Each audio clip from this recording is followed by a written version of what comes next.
আসসালামু আলাইকুম। কি অবস্থা, সবাই কেমন আছেন? আশা করি সবাই ভালো আছেন। ঈদের পরে এই প্রথম একটা শুক্রবার সময় পেলাম মসজিদে নামাজ পড়ার জন্য। এমনি বড় হয় কাজের ক্ষেত্রে যাওয়া হয় আর কি, কাজের থেকে নামাজ আসতে হয়।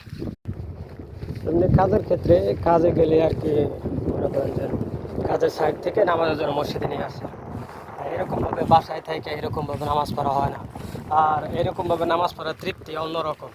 কাজের সাইড থেকে নামাজে আসা আর হইছে এরকম বাসায় থেকে গা গোসল করে পরিপাটি হয়ে সুন্নাহ মোতাবেক যাওয়া, সেটা অন্যরকম একটা মনে প্রশান্তি দেয় আর কি। জুমার দিনে, শুক্রবারের দিনে, তবে শুক্রবারের দিনে স্পেশাল একটা আমল হচ্ছে বেশি বেশি রাসূল সাল্লাল্লাহু আলাইহি ওয়াসাল্লামের উপর দরুদ পড়বো, সূরা কাহাফ তেলাওয়াত করবো, বেশি বেশি ইস্তিগফার পড়বো। ঠিক আছে, তো সবাই ভালো থাকবেন। মসজিদে যাইতে সবাই দোয়া রাখবেন ইনশাআল্লাহ। আল্লাহ সবাইকে ভালো রাখেন। শুক্রবারের দিন সবার জন্য দোয়া করবেন, আল্লাহ সবাইকে ভালো রাখুক। আসসালামু আলাইকুম।